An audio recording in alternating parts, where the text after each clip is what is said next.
भदंतानंद महास्त्र राष्ट्रीय अध्यक्ष अखिल भारतीय विश्व महासंघ, बुद्ध गया मुक्ति आंदोलन समिति एवं शांति बुद्धा शांति मिशन ट्रस्ट ऑफ इंडिया। आजकल हमारे देश में प्राय हम ये देख रहे हैं कि झूठ बोलने की प्रथा निरंतर बढ़ ही नहीं रही, बल्कि नए नए झूठ पैदा किए जा रहे हैं। इतिहास ये बताता है कि हमारे देश में ब्राह्मणी संस्कृति की कार्यकाल में कितने जुल्म और अत्याचार हुए। अगर हम राजकुमार सिद्धार्थ की ज़िंदगी को देखें तो वो ब्राह्मण संस्कृति के खिलाफ थी। क्यों खिलाफ थी? कि उस समय पर बलि देना, जुल्म करना, मानव से घृणा करना, छुआछूत का व्यवहार करना, उनका मानसिक शोषण करना, उन्हें गुलाम बनाना एक आम बात थी।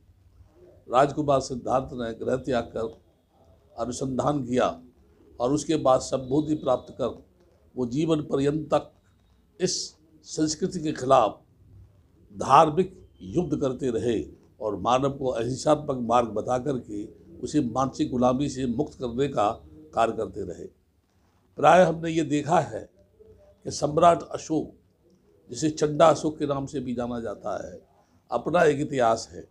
मैं ये एक बात यहाँ बीच में ये कहना चाहता हूँ, हमारे देश में जो भी देवी देवता है या परमात्मा हैं या जिनके बारे में लोग बताते हैं, मैं हमेशा ये कहता हूँ कि इनमें से एक भी नहीं है, न कभी कोई पैदा हुआ, न कोई किसी का इतिहास है। लेकिन जब मैं इनके खिलाफ बोलता तो लोग मुझे धमकियाँ देने लगते हैं। यहाँ तक धमकी देते हैं कि देख रहे तो तेरे हाथ पैर तोड़ देंगे, हम तेरा ये विनाश कर देंगे, तो ये काट डालेंगे। लेकिन मैं उनसे कहता हूँ, गुंडागर्दी से, दादागिरी करने से तुम तो क्या, तुम्हारे फर्ज थे, तुम्हारे बाप दादों के बाप दादे भी जिंदगी भर इसी तरह से घुड़कियाँ देते रहे, लेकिन वो कामयाब नहीं हुए। मैं ये कह सकता हूँ, ये देश गुलाम हुआ तो लोग बताते हैं कि उन लोगों की वजह से गुलाम हुआ जिन्होंने युद्ध में हथियार नहीं उठाया। लेकिन मैं ये कहता हूँ कि हिंदू हारों की दास्तान है, और जब ये देश गुलाम हुआ तो इसमें हिंदुओं की बहुत बड़ी भागीदारी थी। बल्कि मैं ये कहता हूँ कि हिंदू धर्म नाम का कोई धर्म है ही नहीं, लेकिन ये एक इस तरह का प्रचार है, और उस प्रचार में किसी सभ्य महिला से कहा जाए कि तू बच्चा है, तू बच्चा है, तू बच्चा है, तो वो कालांतर में आगे जाके पागल हो ही जाएगी, या लोग उसको बच्चा नाम से ही संबोधित करने लगेंगे। ये आज की जो रामलीला होती है उसमें दशहरा जो मनाया जाता है, इसको लोगों ने, रामायण को लोगों ने टीवी पे देखा है, महाभारत को भी लोगों ने टीवी पे देखा है। आए दिन आज देवी देवताओं के नाम पर नए नए चैनल चल रहे हैं, लोग उनको देख रहे हैं। कोई मुझे बता सकता है क्या राम का जन्म ऑथेंटिक है? क्या कोई मुझे बता सकता है श्री कृष्ण का जन्म ऑथेंटिक है? क्या कोई बता सकता है कि इनकी जीवन का इतिहास क्या है? मात्र एक कल्पना, अगर मेरे शब्दों में कहा जाए तो बाबा साहब ने सही कहा था कि ये एक पहेली है, एक तरीके से ये उपन्यास है, एक कहानी है, और उस कहानी को उन्होंने उस ढंग से पेश किया भारत की धरती पर कि युगा युगांतर तक लोगों के दिमाग में ये कहानियाँ बैठी रहेंगी। मैंने यहाँ तक देखा है, पढ़े लिखे लोग, जो वैज्ञानिक लोग हैं, डॉक्टर लोग हैं, साइंटिस्ट लोग हैं, वो भी मनोवैज्ञानिक लोग हैं, वो भी जब किसी मंदिर से या किसी जगह से गुजरते हैं तो किसी भी काल्पनिक देवी देवताओं के सामने हाथ जोड़ करके नतमस्तक होते हैं। पता नहीं ये मानसिक गुलामी से आदमी मुक्त कब होगा। मैं कह रहा था, सम्राट अशोक चंडा के नाम से प्रसिद्ध है, अशोक चंडा। उसकी पारंपरिक लड़ाई, उसकी पारंपरिक लड़ाई क्या, आम लोगों में जो लड़ाई है वह जो है रूप और रुपए की लड़ाई, जमींदारी की लड़ाई है, जमीन की लड़ाई है। सम्राट अशोक ने भी अपने भाइयों के ऊपर शासन करने का प्रयास नहीं किया, बल्कि सत्ता का, राजा बनने का उसने ख्वाब देखा, और उसे प्राप्त करने के लिए जो रास्ते होते हैं उसने अपनाए। यहाँ तक का कलंकी युद्ध में तमाम लोगों को उसने काट डाला। बाद में उसके ही भाई के द्वारा, उसके ही गुरु के द्वारा जब उससे ये कहा गया कि अशोक तू कब कब जीतेगा, कितने लोगों को जीतेगा, ये हार और जीत का सिलसिला ख़त्म नहीं होगा। मेरे ख्याल में जब तू इससे मुक्त हो जाएगा तो सब संभवतः तेरी समझ में ये आएगा कि मानव जीवन क्या है।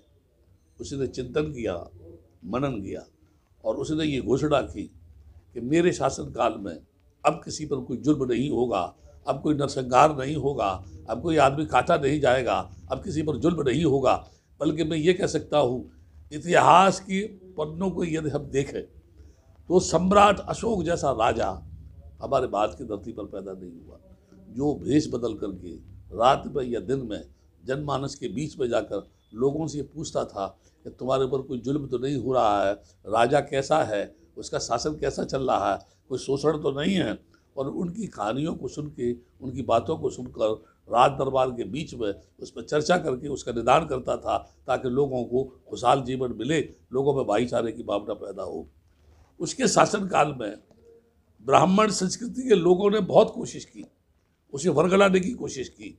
यहाँ तक कि राजा सम्राट अशोक जब श्रवण संस्कृति के भिक्षुओं के सामने झुकता था, यानी उनका बंधन करता था, तो राजा से कहा ये सरमुंडे किसी काम के नहीं है, बेकार है, नकारा है, ये जो है केवल जो है मात्र खाना खाने के लिए, रोटी खाने के लिए पैदा हुए हैं।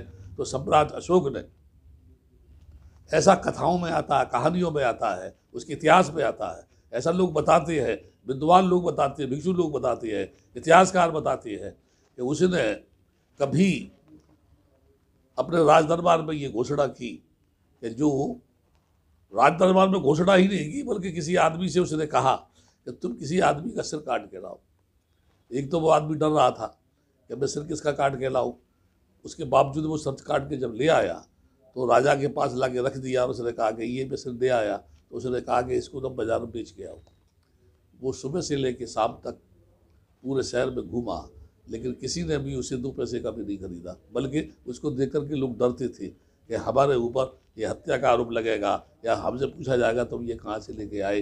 तब सम्राट अशोक ने उन मूर्ख ब्राह्मणों से कहा कि अगर बुद्धता के सामने, ज्ञान के सामने, करुणा और मैत्री के सामने, मुदिता के सामने, जो गरीबों की हमदर्दी करने वाले लोग हैं, सन्मार्ग पर चलने वाले लोग हैं, जो पूजा करने योग्य है, जो दान देने योग्य है, जो आदर करने योग्य है, ऐसे महापुरुषों के सामने यदि मेरा सिर झुक जाए, इंसान का सिर झुक जाए, तो इसमें बुराई की बात क्या है। यहाँ तक कि ब्राह्मण संस्कृति के लोगों ने समय समय पर इस तरह की कहानियाँ, इस तरह की बातें उत्पन्न की है।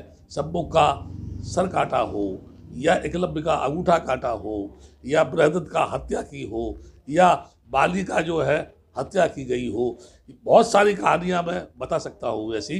तो उस आधार पर सम्राट अशोक ने जिस दिन हिंसा का त्याग किया, हिंसा का पुजारी बना। यहाँ से मेरी बात को समझने के लिए आपको गंभीरता से चिंतन करना होगा। यहाँ एक बात मैं ये कह रहा हूँ, जिसने कत्ल किया, जिसने लोगों को मारा, जिसने छल कपट से लोगों को धोखा दिया, उसके मानने वाले लोग, जिसे वो मर्यादा पुरुषोत्तम राम के नाम से जानते हैं, लोग चीख चीख के चिल्ला चिल्ला के कहते हैं हम राम राज्य लाएंगे, हम राम राज्य लाएंगे। लेकिन मुझे एक भी भारत का ऐसा आदमी दिखाओ जो अपनी माँ बाप की आज्ञा का पालन करता हो। आज भी तमाम बूढ़े माँ बाप फुटपाथ पर पड़े हुए हैं, या वह जो है ऐसी जगह पड़े हुए हैं जहाँ उनको रोटी मिल रही है, उनकी खुद की संतान उनको खाना नहीं दे सकती, उनकी सेवा नहीं कर सकती। तो ये कैसा राम राज्य है और कौन सा राम राज्य है।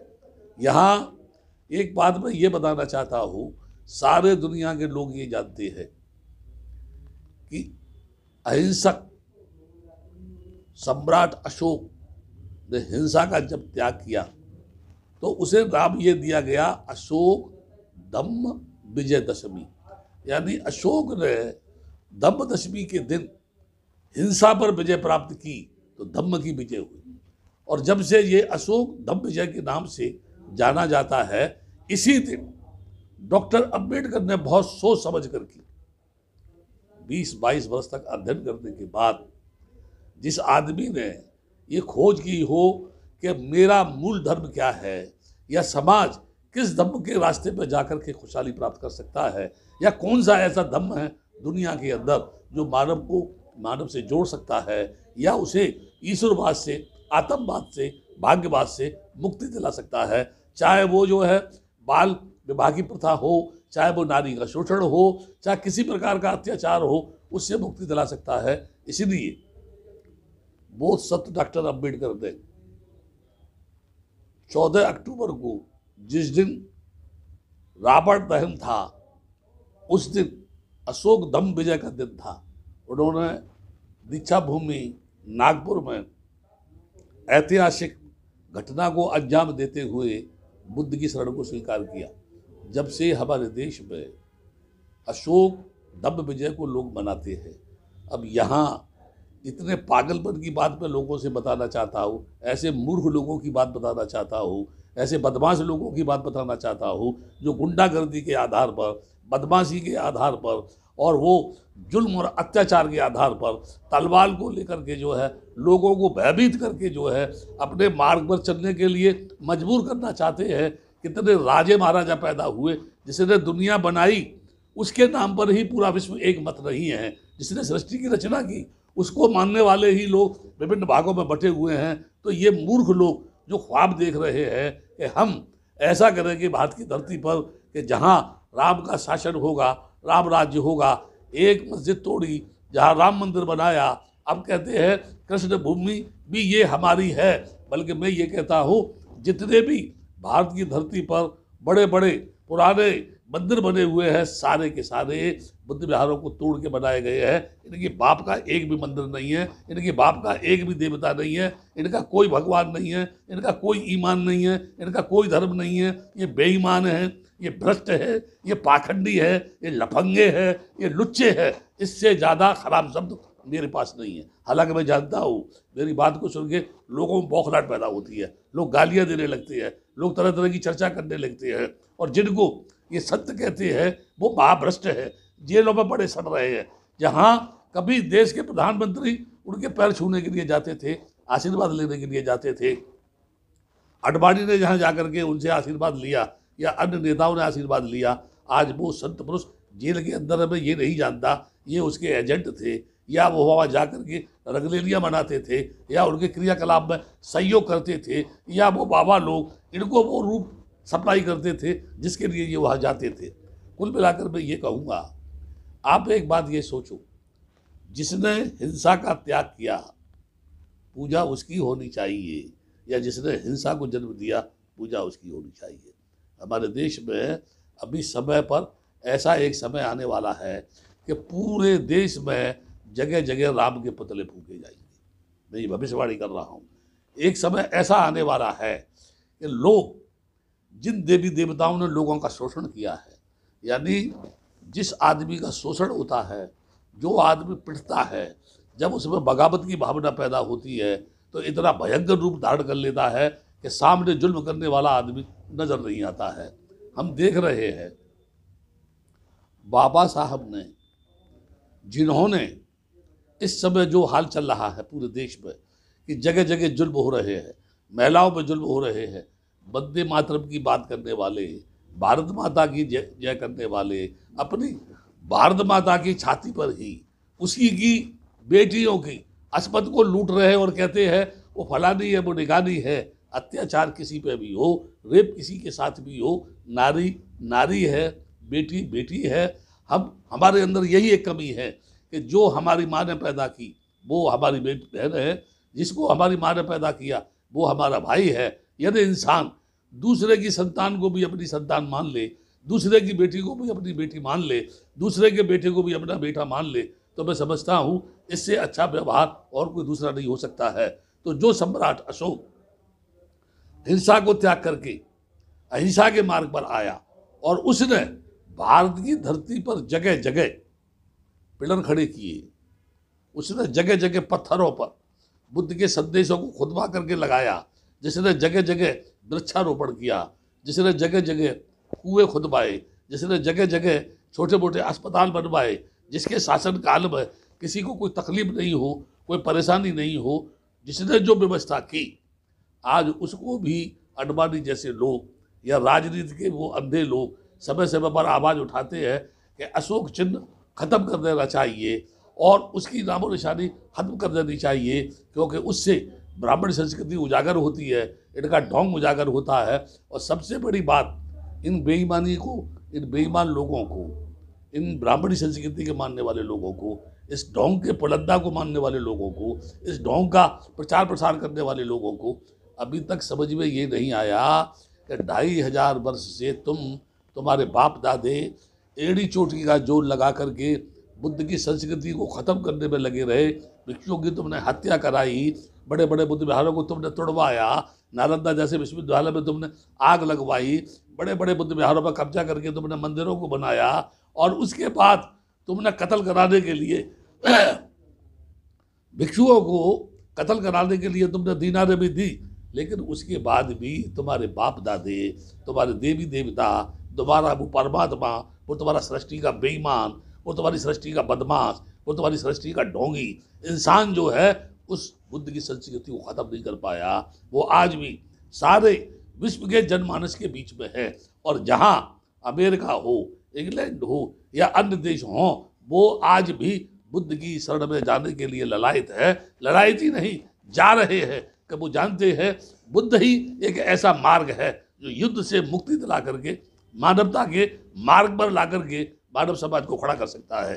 प्राय हम आज देख रहे हैं फला जगह पर रावण के पुतले का दहन किया, लेकिन वहाँ हम ये भी देख रहे हैं दक्षिण भारत में लोग जाएं जहाँ राम को जलाया जाता है।